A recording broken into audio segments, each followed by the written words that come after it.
तो ये न राग हो और न द्वेष हो। जैसे आप बाजार में जाते हैं, जैसे आप तमाम घूमते हैं, तमाम लोग मिलते हैं, उनके लिए न राग न द्वेष, इसी उदासीन अवस्था को वैराग्य कहते हैं। ऐसा हो जाए संसार में, न कहीं अनुकूल भाव से अटैचमेंट, न कहीं प्रतिकूल भाव से अटैचमेंट, तो क्या वैराग्य की परिभाषा कंप्लीट हो गई? नहीं, अभी भी नहीं हुई है, अभी भी वैराग्य नहीं बना। हाँ, अभी भी नहीं बना। क्यों? अब क्या कमी रह गई? अभी इसमें एक चीज और जुड़नी है, तब वो वैराग्य कहलाएगा। ये भी है उस परिभाषा के अंतर्गत, तभी तो मैंने इतनी देर समझाया है आपको, वरना मैं अनावश्यक लेबर क्यों करती। तो कहीं हमारे मन का राग न हो और द्वेष न हो, प्लस एक चीज और जोड़ो उसमें, तब परिभाषा कंप्लीट होगी। वो क्या? राग और द्वेष से रहित होने का अहंकार भी न हो, अब परिभाषा कंप्लीट होगी। ये आई मेन बात। राग और द्वेष भी न हो और राग और द्वेष से रहित होने का अहंकार भी न हो। जब तक अहंकार बना हुआ है अपने वैराग्य का, विरक्ति का, तब तक वो वैराग्य नहीं है। एक राजा था, एक बार उसको सिंहासन पर बैठे बैठे विरक्ति हो गई, तो जिस रूप में वो बैठा था उसी रूप में चल पड़ा, राज्य वाज्य सब छोड़ करके, सब कुछ, ना किसी से कुछ कहा ना सुना, बस जैसा था उसी पोजीशन में चल पड़ा। कि कोई वास्तविक महापुरुष मिले तो उसके शरणागत होकर उसका उपदेश के उपदेश के अनुसार साधना करके हमारे लक्ष्य की प्राप्ति हो। तो खैर एक बहुत बड़े महापुरुष के पास पहुंचा और उनसे कहा कि हमको शिष्य बना लीजिए, हम भगवान को पाना चाहते हैं। तो महात्मा ने कहा पहले त्याग करके आ, विरक्त हो करके आ। तो राजा बोला महाराज इतना बड़ा मेरा राज्य था वो मैंने छोड़ दिया, इतनी रानियां थी मेरी, इतने बच्चे थे, इतना सब कोषागार था, सब कुछ छोड़ दिया मैंने, अब क्या है मेरे पास जो मैं त्याग करूं और विरक्त होकर के आऊं? छोड़ के तो आया हूं सब कुछ, बकबक मत कर, जैसा मैं कह रहा हूं वैसा कर, नहीं तो भाग जाए यहां से। अब राजा बाहर चला आया, बाहर आके सोचने लगा क्या चीज छोड़ूं, क्या मतलब है महात्मा जी का। तो अंत में उसका ध्यान गया, ये मैं राजसी वेशभूषा पहने हूं, ये मुकुट वगैरह, ये सब आभूषण वगैरह, ये सब चमकदार कपड़े पहना हुआ हूं, इसी से मतलब होगा बाबा जी का। तो उसने सारे कपड़े उतार के फेंक दिए, सब आभूषण वगैरह सब उतार के फेंक दिए, केवल एक लंगोटी धारण करके महात्मा जी के पास पहुंचा और उनसे कहा कि महाराज अब तो ठीक है, अब तो अपना लीजिए, हमको अपना शिष्य बना लीजिए। उन्होंने कहा देख मैंने तुझसे कहा था ना, बिना विरक्त हुए मेरे पास मत आना, और तूने मेरे वाक्य का अपमान किया, भाग जा यहां से, खबरदार बिना त्याग करे, बिना विरक्त हुए मेरी कुटिया में घुसा तो। अब राजा बाहर आके सोचने लगा अब क्या रह गया है, सब कुछ तो छोड़ दिया, अभी बाबा जी का त्यागी नहीं बना, अब तो एक केवल अधो वस्त्र है और तो कुछ है नहीं, हो सकता है इसी से मतलब हो महात्मा जी का।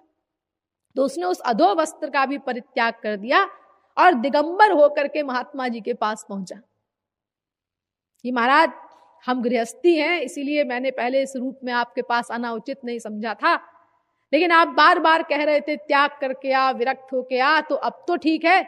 महात्मा जी गरजे, 2 बार मैंने तुझसे कहा कि बिना त्याग करे, बिना विरक्त हुए मेरे पास मत आना, दोनों बार तूने मेरे वाक्य का अपमान किया, फिर आ गया मेरे पास, भाग जा यहां से, खबरदार जो बिना त्याग करे, बिना विरक्त हुए मेरे पास आया था।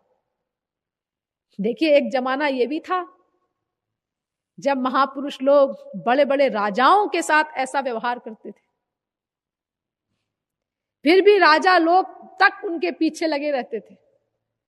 और एक आज का जमाना है कि अगर कभी गुरु हमारा कोई सही बात पर भी हमको जरा सा भी डांट देता है तो हमको फीलिंग होती है जबकि भीतर ये भी सोचते रहते हैं हमारा गुरु तो भगवान का अवतार है, सबसे उच्च कोटि का महापुरुष है, ये सब भी अनुभव होते रहते हैं। फिर भी देखो हम उनके जरा से विपरीत व्यवहार को जो हमारे कल्याण के लिए ही हो, हम लोग सहन नहीं कर पाते। इसीलिए समय देख करके, समय की नजाकत को देख करके महापुरुष लोगों ने भी अपना लॉ ढीला कर दिया है, मुलायम कर दिया है कि अगर हम ऐसा व्यवहार जो सतयुग वगैरह में जीवों के साथ होता था इस कलयुग में करेंगे तो एक कलयुग के एक भी जीव कोई चलेंगे नहीं ईश्वर की ओर। तो राजा चले आए बाहर और सोचने लगे कि लगता है महात्मा जी मुझे अपनाना ही नहीं चाहते, वरना अब त्याग करने के लिए मेरे पास रहा क्या है, सब कुछ तो छोड़ दिया मैंने, अब तो केवल ये शरीर बचा है और तो कुछ है नहीं, अब मैं शरीर का ही त्याग कर दूंगा। वैसे भी शरीर को रख के करना क्या है जब महापुरुष ने इसको अपनाया नहीं था, क्योंकि बिना महापुरुष के तो परम चरम लक्ष्य प्राप्त होगा नहीं। तो राजा ने अपना ये निश्चय करके कि हम खाना पीना छोड़ के अनशन करके शरीर छोड़ देंगे, एक पेड़ के नीचे बैठ गया वो और सब छोड़ दिया उसने, खाना पीना सब। अब बैठे बैठे 1 दिन हुआ, 2 दिन हुआ, 3 दिन हुआ, 7 दिन बीत गए और महात्मा जी भीतर से नोट कर रहे थे। ये महापुरुष और भगवान का मैंने आपको सिद्धांत बताया था ना कि ये व्यवहार कुछ भी करें, लेकिन इनका जो कानून है वो यही है कि ये यथा माम प्रपद्यन्ते तांस तथैव भजाम्य हम, जो गीता में भगवान ने बताया है 4थे अध्याय का 11वां श्लोक, कि जितनी शरणागति हमारी उनके प्रति होगी उतनी कृपा उनको करनी पड़ेगी भीतर से। वो बाहर से त्याग नहीं कर सकते हमारा, बाहर से भले ऊपर भीतर से त्याग नहीं कर सकते, बाहर से भले ही हमारे साथ कैसा भी व्यवहार करें, कभी अनुकूल कभी प्रतिकूल कभी उदासीन, जिसमें हमारा कल्याण होता है वैसा व्यवहार महापुरुष और भगवान हमारे साथ करते हैं। लेकिन सिद्धांत ये है कि जितनी भीतर से हमारी उनके प्रति शरणागति है उतनी कृपा उनको करनी पड़ेगी, वो जीव का परित्याग नहीं कर सकते। तो भीतर से नोट कर रहे थे वो, और जब देखा अब हिसाब ठीक ठीक बैठ गया, अब ये सही अर्थ में विरक्त हो गया, तो महात्मा जी स्वयं आए उसके पास और अंतिम परीक्षा उनसे बोले, राजा को संबोधन करके, ओ विरक्त। लेकिन राजा ने सुना ही नहीं, यानी उसको ये फीलिंग ही नहीं है कि मैं विरक्त हूं, मुझे कोई बुला रहा है। तो महात्मा जी ने कहा, ओ त्यागी जी, अब भी नहीं सुना, क्योंकि मैं विरक्त हूं या मैंने कोई त्याग किया है, ये उसके फीलिंग ही शेष नहीं रही 0.1% भी, एक रोम में भी। इसीलिए ध्यान ही नहीं गया राजा का। तो फिर महात्मा जी ने कहा, ओ शिष्य उठ। अब आंख खोली, देखा महात्मा जी सामने हैं, चरणों में गिर गया, उठाकर महात्मा जी ने हृदय से लगा लिया। अब हिसाब बैठ गया, अब सही विरक्त सही महापुरुष से मिला तो काम बन गया। वेद में लिखा है ना, प्रशांत चित्ताय शमान विताय। अगर कोई वास्तविक संत है तो ऐसे जीव को अपना शिष्य बनाए जिसका मन शांत हो गया हो, जिसका चित्त शांत हो गया हो, किसी के किसी व्यवहार से उसको कोई फीलिंग ना होती हो, कोई उद्विग्नता ना होती हो, पूर्ण विरक्त हो गया हो जिसका मन। वरना महापुरुषों के ऐसा थोड़ी ना होता है जैसे आजकल करते तमाम दम्भी लोग, लाइन लगा ली, वो अधिकारी है कि नहीं है अपन को कुछ नहीं देखना है, बस लाइन लगा ली सैकड़ों की हजारों की और कान फूंकते गए। अब तुम चेले हम गुरु, गुरु शिष्य अंध बधिर के लेखे, एक न सुनाई एक नहीं देखे। राम में लाइन जोड़ी, ये हाल है। तो देखिए ये वैराग्य का मतलब होता है, यानी उस विरक्ति का अहंकार भी न हो, उस त्याग का अहंकार भी न हो, और अगर त्याग का अभिमान आ गया तो फिर सर्वनाश हुआ। आप बहिरंग त्याग कर दीजिए, दुनिया आपके पीछे पड़ जाएगी। अरे वो अमुक बाबा जी है, वो खाली लंगोटी धारण करता है, वो भोजन भी नहीं करता, खाली चना खा के रहता है। अब देखो लाखों की भीड़ जा रही है, अरे वो चना भी छोड़ दिया बाबा जी ने, खाली पत्ते खाता है। लोग दौड़ रहे हैं पागल सरीके, यानी इंप्रेशन पड़ गया संसार वालों पर। लेकिन अब बाबा जी का जो बुरा हाल होगा भीतर से, वो तो फिर भगवान ही जानते और बाबा जी स्वयं जानते। यानी तुम कितना ही बड़ा त्याग कर दो, अगर त्याग का अहंकार है भीतर, तो फिर वो त्याग त्याग नहीं है, वो तुम्हारे सर्वनाश का कारण बन जाएगा। तुम चाहे कितने ही आगे पहुंच जाओ, करपात्री बन गए, हम जी जो है खाली हाथ में लेकर के खा लेते हैं और अपना कटोरी थाली कुछ नहीं रखते हम। एक हमारे यहाँ हुए हैं ना संत करपात्री, तो तुम चाहे उनकी तरह करपात्री बन जाओ या और उनसे भी एक कदम आगे पहुंच जाओ, अजी हम तो मुख पात्री हैं, हम तो हाथ भी नहीं लगाते, सीधे मुंह से खा लेते हैं। लेकिन भीतर अहंकार है, अपने त्याग का अभिमान है, तो त्याग तुमको ले डूबेगा, सर्वनाश कर देगा तुम्हारा। इससे अच्छा तो तुम त्याग न करते तो ज्यादा अच्छा था। त्याग करके अगर उसका अहंकार आ गया तो अहंकार न हो, ये मेन बात है। एक बहुत बड़े सम्राट हुए हैं रघु, आपने नाम सुना होगा। भगवान राम के पिता दशरथ, उनके पिता अज, उनके पिता रघु, उनके पिता दिलीप, ये वंश क्रम है। तो ये रघु जो थे ये बहुत बड़े दानी थे, इन्होंने अपना सब कुछ दान दे दिया था, यहां तक कि स्त्रियों के जेवर आदि भी, कपड़े आदि भी राजसी, और केवल यानी बर्तन वगैरह तक दे दिए थे उन्होंने दान में, और मिट्टी के बर्तनों में खाते पीते थे। तो एक बार वो एक पेड़ के नीचे बैठ करके अपना ऐसे ही पानी पी रहे थे मिट्टी के बर्तन में, पेड़ के नीचे बैठे हुए थे। तो वहां से कुछ पथिक जा रहे थे, उन्होंने सोचा ऐसे कोई भिखारी बैठा होगा, कोई व्यक्ति बैठा होगा साधारण, अपना चले गए।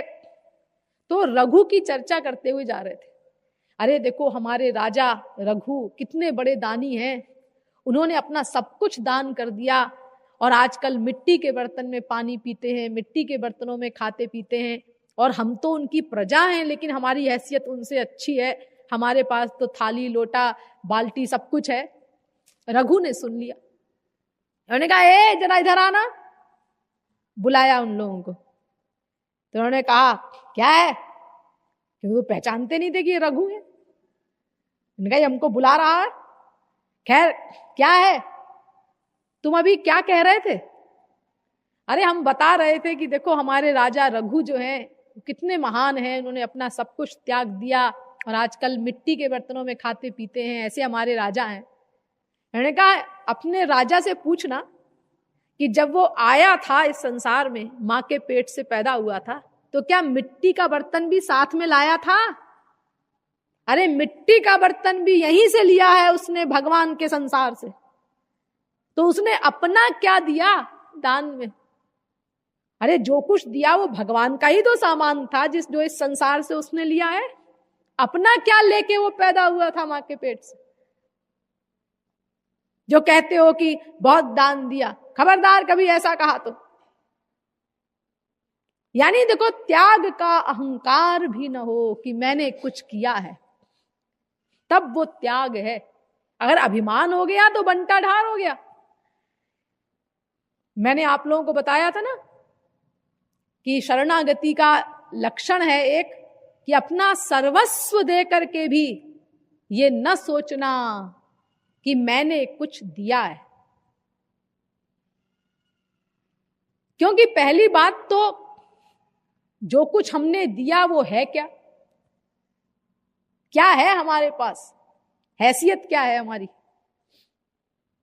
अगर कोई कहे कि मैं अरबपति हूं, तो क्या होता है अरबपति?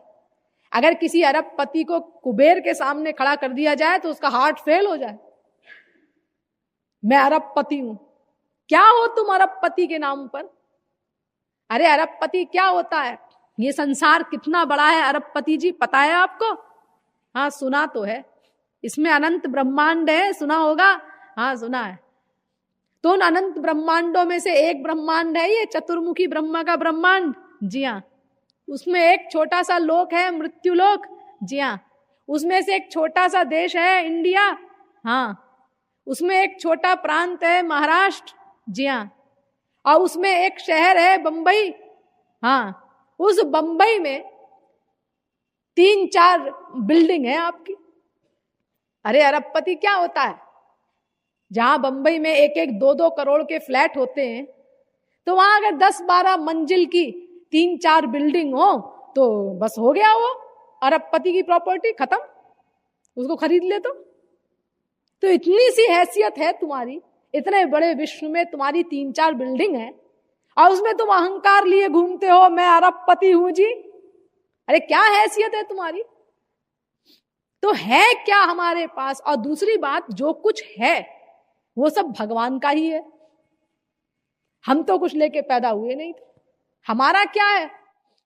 इसीलिए भागवत में कानून बनाया गया, यावत् ब्रियेत जठरम तावत् स्वत्वम ही देहिनाम अधिकम यो भिमन्येत सस्तेनः दंडमर्हति। भागवत के 7वें स्कंद के 14वें अध्याय का 8वां श्लोक। देखो ये संसार भगवान कहते हैं मेरा है, तुम्हारा नहीं है कुछ। हाँ, तुम्हारे शरीर के लिए आवश्यक है ये, इसीलिए मैंने ये संसार बनाया है। तो शरीर को जिंदा रखने के लिए जितना आवश्यक हो बस उतना ही तुम संसार से ले सकते हो। जितने कम से कम में तुम्हारे शरीर का पेट भर जाए, वासना का नहीं, वासना का पेट तो स्वर्ग सम्राट इंद्र बनने पर भी नहीं भरेगा। जितने कम से कम में शरीर का काम चल जाए, सादा मोटा अनाज, सादा मोटा कपड़ा, बस उतना तुमको इस संसार से लेने का अधिकार है। उससे अधिक अगर तुम अपना मानते भी हो तो सस्ते न दंड मरहति, तुम चोर हो, मेरे यहां तुमको दंड मिलेगा। सामान तो सब जब्त हो ही जाएगा, तुम कुछ ले जा नहीं सकते साथ में, दंड अलग से मिलेगा इसको कमाने में तुमने जो 400 BC की है उसका। तो है क्या हमारा जो हम अहंकार करें कि हम अरबपति हैं, हम ये हैं, हम वो हैं? अरे सब कुछ भगवान का ही तो है। लेकिन जी ये शरीर, हमने शरीर का भी समर्पण किया, तन मन धन सबका समर्पण किया, तो शरीर तो हमारा है। किसने कहा तुम्हारा है? अरे शरीर भी तो भगवान ने ही दिया है। कबहुक करी करुणा नर देही देत ईश बिनु है तू सनेही। ये शरीर भी भगवान ने दिया है। अरे और तो और, अगर तुम आत्मा का दान भी करते हो, सबसे बड़ा दान आत्मा का दान होता है, तो ये आत्मा भी तो उन्हीं की है। ममैवांशो जीवलोके जीवभूतः सनातनः, गीता 15वें अध्याय का 7वां श्लोक। मेरा ही अंश है प्रत्येक जीव, ये भी उन्हीं का है, उनके ही तो दास हैं हम। अरे हमने अपने को दास मान लिया, बस ये कमाल है हमारा। दास तो हम हैं ही हैं भगवान के। दास भूतम इदम तस्य जगत स्थावर जंगमम श्रीमन्नारायण स्वामी। भगवान स्वामी है, सारा संसार उनका दास है, ये तो सत्य है। तो हमने, हमारा कमाल केवल इतना है कि हमने अपने को दास मान लिया, एडमिट कर लिया। तो हमारा कुछ है नहीं जो हम अहंकार करें कि हमने और सब समर्पण किया है तन मन धन का, तो सब भगवान का ही तो था ये। और फिर दूसरी बात ये सोचो कि अगर तुम अपना भी मानते हो इसको, तो क्या ये भगवान के किसी काम का है? भगवान के लायक है तुम्हारे पास कोई भी चीज? अरे तुम ही हम लोग स्वयं देखिए कूड़ा कबाड़ा शरीर वाले हैं, लेकिन फिर भी अगर हम किसी से प्यार करते हैं तो हम देखते हैं कि उसमें विशेषता होनी चाहिए हर चीज में। साधारण से प्यार हम ही लोग नहीं करते। एक बार एक राजकुमार था, उसकी एक लड़की में आसक्ति हो गई। वो ब्राह्मण की लड़की थी, उसका नाम था योगशीला। अब उसमें मन का अटैचमेंट हो गया। अब उसकी याद में न खाए न पिए, उससे ब्याह करना चाहता था वो। तो राजा ने जब अपने लड़के की ऐसी हालत देखी तो राजा योगशीला के पिता के पास गया और राजा ने कहा, भाई तुम्हारी लड़की से मेरा लड़का ब्याह करना चाहता है और उसके वियोग में ना वो खा रहा है ना पी रहा है, उसकी हालत बहुत खराब है, तो तुम अपनी लड़की हमको दे दो हमारे लड़के के लिए। तो और कोई होता तो बड़ा खुश होता कि भाई हमारी लड़की राजा के यहाँ जा रही है, महारानी बनेगी, राजा के बाद राजकुमार राजा बनेगा तो हमारी लड़की भी रानी बनेगी। लेकिन योगशीला के पिता ने कहा, यह कैसे हो सकता है, मैं ब्राह्मण हूं, आप क्षत्रिय हैं, क्षत्रिय को मैं अपनी लड़की कैसे दे सकता हूं। तो राजा ने कहा, देखो तुम सौभाग्य नहीं मान रहे हो, ऊपर से मना करते हो, मेरे राज्य में रहना है तो लड़की देनी पड़ेगी। अब बेचारा ब्राह्मण परेशान कि क्या करूं। तो योगशीला ने अपने पिता को कहा अलग बुला करके, पिताजी आप इनको हाँ कह दीजिए, ये कैसे हो सकता है मेरे जिंदा रहते हुए, ये नहीं हो सकता। पिताजी आप देखिए तो मैं क्या करती हूँ, आप खाली इनसे 15 दिन का टाइम मांग लीजिए बस, फिर देखिए मैं क्या करती हूँ, आप हाँ कह दीजिए इनको कि 15 दिन बाद आपको मिलेगी। खैर उसने कह दिया जा करके। अब राजकुमार ने कहा चलो 15 दिन की क्या बात है, वेट कर लेंगे। इधर योगशीला ने क्या किया कि योग की क्रिया करके अपने शरीर के मांस को गला दिया, केवल हड्डी हड्डी रह गई। और जब 15 दिन बाद वो राजकुमार आया ब्याह करने के लिए तो अपना शरीर में अपना गंदगी वगैरह पोत के वो सामने जाके खड़ी हो गई। तो राजकुमार ने कहा, अरे वो लड़की कहाँ है जिससे मैंने प्यार किया है, ये क्या मजाक है मेरे साथ। उसने कहा, मैं वही हूं। तुम वही हो? वो तुम्हारा इतना वो शरीर का वो मासल सौंदर्य और सब चीज वो सब कहाँ है? तो उन्होंने कहा कि मैं तो वही हूं, अगर तुमने मुझसे प्यार किया है तो मैं तो वही लड़की हूं, और अगर तुमने मांस से प्यार किया है तो किसी कसाई के यहाँ चले जाओ, वहां तुमको ढेर सारा मांस मिलेगा कई प्रकार का, बढ़िया बढ़िया। और अगर तुमने मांस से नहीं मुझसे प्यार किया है, आत्मा से, पर्सनैलिटी से, तो मैं तो वही हूं। लेकिन ऐसी लड़की से तो कोई गधा कुमार भी प्यार नहीं करेगा, ब्याह नहीं करेगा। राजकुमार क्या करता, वो लौट गया और योगशीला बच गई। तो देखो मैं ये बता रही हूं कि हम ही लोग जो कूड़ा कबाड़ा हैं, हम ही लोग साधारण से प्यार नहीं करते, बड़े मर रहे हैं लड़के लड़की आपस में एक दूसरे के ऊपर, बड़ा प्यार है, और उसके बाद ब्याह हो गया तो बड़े खुश हैं, बैकुंठ मिल गया हमको। लेकिन उसके बाद जहां 2-4 बच्चे हुए, शरीर बेकार हुआ, ढीला हुआ, तो फिर देखो क्या चप्पल जूते पड़ने लगते हैं। वो कहता है, अरे मैं तो तुम्हारे धोखे में आया, तुमसे ब्याह करके मेरी तो जिंदगी खराब हो गई। वो कहती है, अरे तुमको जो तुम्हारे धोखे में हम आ गए, हमारा तो ब्याह बहुत अच्छी जगह हो रहा था। दोनों एक दूसरे को सुना रहे हैं, चप्पल जूते चलते हैं। आप लोग तो प्रैक्टिकल सब अनुभव किए होंगे।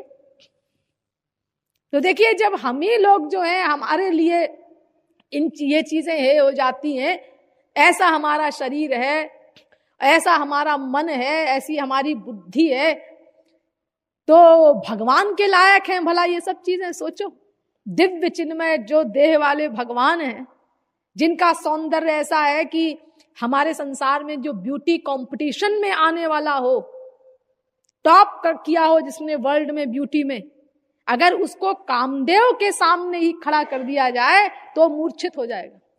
इतना सुंदर है कामदेव। वो कामदेव के आगे ऐसा लगेगा जैसे वर्ल्ड ब्यूटी कंपटीशन में टॉप करने वाले के आगे एक सूअर खड़ा कर दिया जाए, ऐसा लगेगा वो कामदेव के आगे। मूर्छित हो जाएगा वो कामदेव के सौंदर्य को देखकर, इतना सुंदर है कामदेव। लेकिन वो कामदेव भी श्री कृष्ण को देखकर मूर्छित हो गया, उनके सौंदर्य को सहन नहीं कर सका, इतने सुंदर हैं श्री कृष्ण। तो ऐसे भगवान उनके लायक है हमारा ये शरीर, हमारा ये अनंत जन्मों के पापों से भरा हुआ मन, हमारी अनंत जन्मों की बिगड़ी हुई बुद्धि, क्या चीज है हमारे पास भगवान के लायक, ये सोचो। और फिर सब है तो उन्हीं का। ये तो जो आप लोग सुनते हैं कि सर्व समर्पण करो, सर्व समर्पण करो, ये तो इसीलिए कहा जाता है कि हम लोगों ने उसको अपना मान रखा है। वो हमारा है नहीं, लेकिन हमने अपना मान लिया है अज्ञान के कारण। तो भगवान कहते हैं कि तुम अपना सब कुछ अर्पण कर दो तो मैं तुमको अपना सब कुछ दे दूं। लेकिन जब तक तुम अपना अर्पण नहीं करोगे तब तक तुम्हारा मन खाली नहीं होगा। तो हम प्रेम तुमको दे कहां, दिव्य सामान तुमको दे कहां, खाली तो होना चाहिए। इसीलिए जहां जहां तुम्हारे मन का अटैचमेंट है, अपना जो कुछ तुम्हारे पास है वो हमको अर्पित कर दो। जहां मन का अटैचमेंट है उसको पहले अर्पित करो।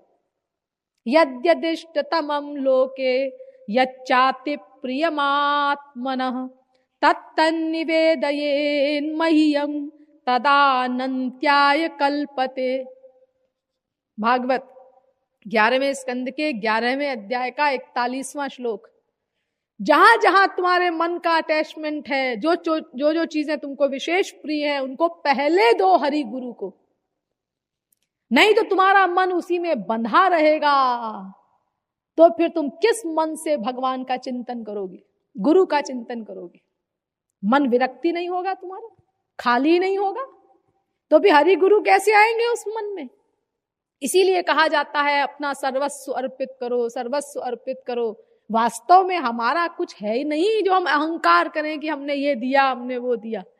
इसीलिए पहला वाक्य ईश्वर की ओर चलने वाले के लिए, शरणागति करने वाले के लिए गौरांग महाप्रभु ने कहा, पहला सूत्र बताया, तृणादपि सुनीचेन तरोरपि सहिष्णुना अमानिना मानदेन कीर्तनीयः सदा हरे। तृण से बढ़ करके दीन बनो, नम्र बनो, तृण से बढ़कर। और तृण से बढ़कर नम्र बनने का मतलब ये नहीं कि खाली सिर झुका दिया हमने, चरणों में पड़ गए हम। इससे हम दुनिया वालों को तो प्रभावित कर लेंगे, दुनिया वालों में तो बड़ा सम्मान मिल जाएगा, अरे बड़ा दीन है जी, बड़ा नम्र है। और हमारा जो बुरा हाल होगा, जो सर्वनाश होगा, क्योंकि हम ये सोच रहे हैं, जान रहे हैं कि हम भीतर से तो दीन है नहीं, और देखो दुनिया वाले समझ रहे हैं कि हम बहुत दीन हैं, कितना सम्मान कर रहे हैं, ये सोच रहे हैं कि हम बहुत आगे बढ़ गए हैं, उसका अहंकार हो जाएगा हमको। तो ये जो दीनता कहते हैं महापुरुष और भगवान, तृण से बढ़ के दीन बनो, ये दीनता भीतर आनी चाहिए। ये त्याग का भाव, वैराग्य का भाव, ये दीनता, ये अंतःकरण में होनी चाहिए। बाहर से हो तो ठीक है, ना हो तो भी ठीक है, लेकिन अंदर से दीनता होनी चाहिए। हृदय को नम्र बनाना है हमको।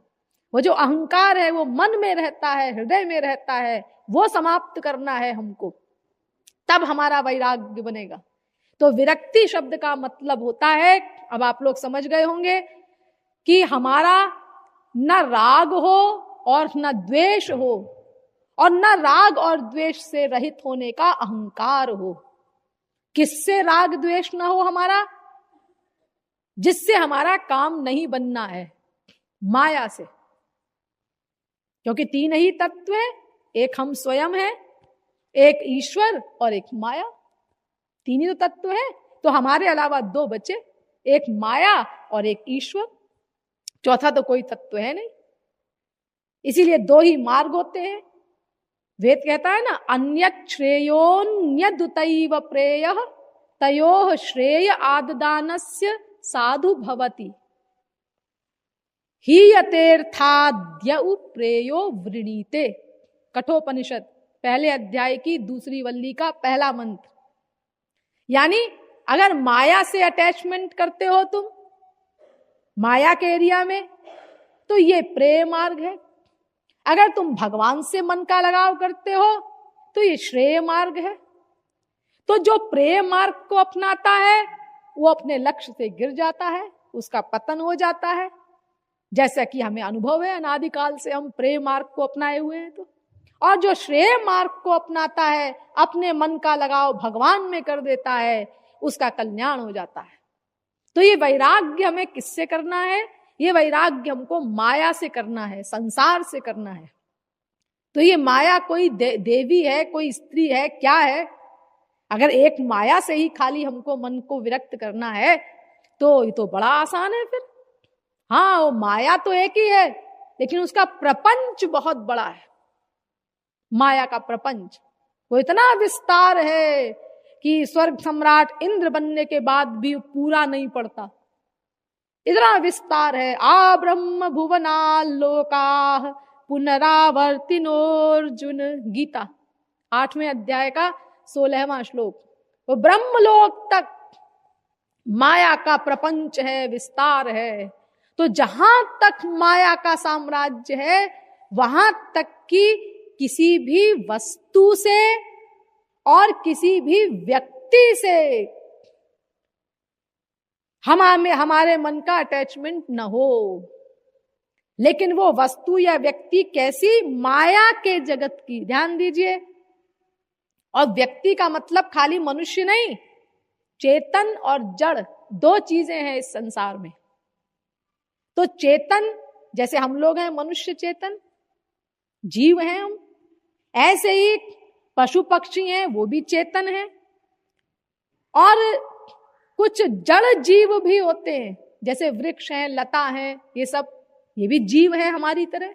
84 लाख योनियों में ये भी आते हैं। हम लोग तमाम बार इन योनियों में जा चुके हैं, हो सकता है भविष्य में भी जाना पड़े हमें। लेकिन ये जड़ जीव हैं क्योंकि चल फिर नहीं सकते, लेकिन हैं जीव। तो जहां तक माया का अधिकार है वहां तक किसी भी मायाबद्ध जीव में, ध्यान दो मैं एक शब्द यूज कर रही हूं, मायाबद्ध, जो माया के अंडर में है। क्योंकि इस संसार में तो भगवान भी आते हैं अवतार लेकर के, इस संसार में तो महापुरुष लोग भी आते हैं, तुलसी, सूर, मीरा, कबीर। तो आप कहें भाई उनमें भी मन का अटैचमेंट नहीं करना है, संसार में किसी से मन का अटैचमेंट नहीं करना है। तो माया के अंदर में जो है, जो मायाबद्ध हैं, ऐसे जीवों में हमारे कहीं मन का अटैचमेंट न राग से हो न द्वेष से हो। और कुछ माया की वस्तुएं होती हैं जिनमें जीव नहीं है, जो निर्जीव है, वो वस्तुएं भी होती हैं माया की। जैसे चाय कोई जीव तो नहीं है, निर्जीव चीज है ना, वो जड़ चीज है, लेकिन हमारे मन का अटैचमेंट है उसमें। हमें सवेरे सवेरे बैठती मिलनी चाहिए। सिगरेट कोई जीव तो नहीं है, लेकिन उसके लिए दीवाने हैं, दिन भर फूक रहे हैं खड़े खड़े। तो ये जड़ चीजों में भी हमारे मन का अटैचमेंट हो जाता है। तो माया की बनी हुई जड़ चीजों में प्लस माया के अंडर में रहने वाले जो जीव हैं, जड़ जीव या चेतन जीव, इनमें कहीं भी हमारे मन का लगाव न अनुकूल भाव से हो न प्रतिकूल भाव से हो, और न अनुकूल और प्रतिकूल भाव से मन के लगाव से रहित होने का अहंकार ही हो। इसको वैराग्य कहते हैं। तो ऐसा वैराग्य हमें करना है, संसार से मन का वैराग्य करना है। इसके लिए हमें संसार के स्वरूप को गंभीरता पूर्वक समझना होगा।